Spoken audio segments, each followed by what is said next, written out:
Hi, everybody.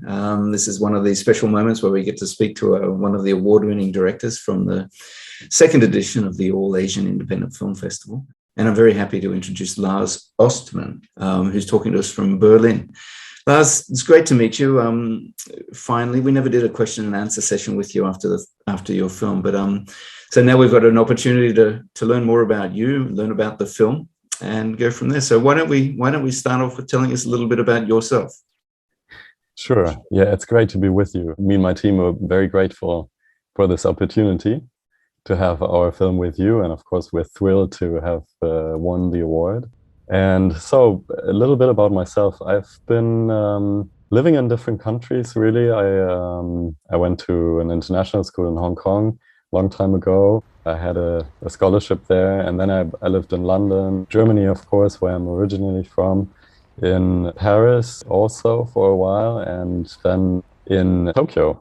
And Tokyo is a place that I'm deeply connected with. My partner is from there, but also I've been working for Japanese TV.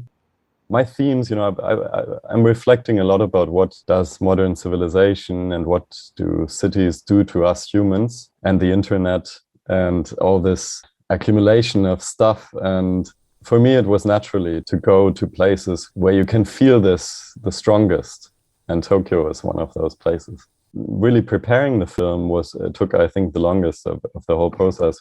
I've been writing a long time. I've been actually taking photographs in Tokyo for the last 12 years.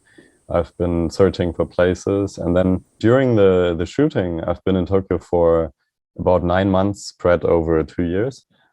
Really doing the research and the casting and all of this at the same time while preparing the shooting. The camera, yeah, we've used a Blackmagic 4K. The great thing about it, why we chose it, is because it has a progressive shutter. So you really have each picture is taken at the same time. You don't have a rolling shutter, which somehow bends the feeling of time, which sometimes is a nice effect to have as well. But since my film is about time and rhythm, I really wanted to have this moment, this glimpse of moment by moment.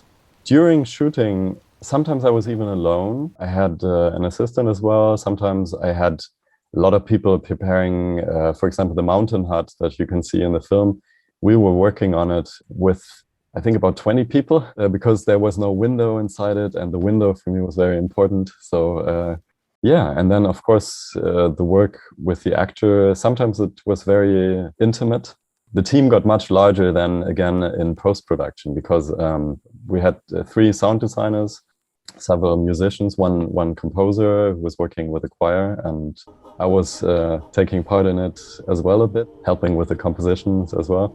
My team really, all of them are filmmakers who love working together. You impressed me very much because you talked about the fact that preparing took a big part of it, because pre-production, like anybody who's made a film knows, that's the crucial element. And I love the fact that you shot it, and I believe you edited it as well, right? Yes, I did. I had an editing advisor, which was very good, because sometimes when you shoot yourself and then you're in the editing, you don't have this fresh view. So during my time in this international school where I got a scholarship in Hong Kong, I started being interested in Buddhism, and I actually went 3 times. I went several days to a small monastery on an island close to Hong Kong and lived with the monks, did the meditation, just taking care of the monastery grounds.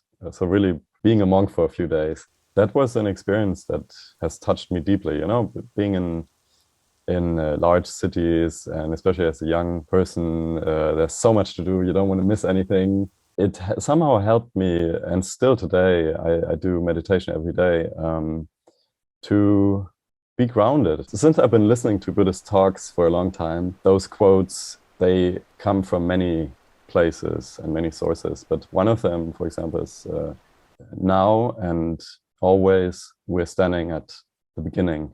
And this, I think, is very beautiful. I had to think of it many times during the making of the film, because you always take decisions, and sometimes you feel the burden of the path that you've come, you know. Sometimes you feel the burden of all those things that you carry with you, and you think, yeah, I cannot go this way because, you know, I'm on this way, on this track. But then you realize, no, I'm here now. I can go any place. I'm free. We're always at the beginning, and this sense of freedom, I think, has helped me a lot while making the film. Yeah, it's beautiful to be able to show the film at different places at film festivals. But for now, we don't have a distributor. The internet gives a lot of opportunities to also find the people that this film could be important for. Mm-hmm. But of course, I mean, as a filmmaker, I would love to have it at some cinemas. We liked your film very much. It's very contemplative, but it dragged us in. So the judges obviously loved it.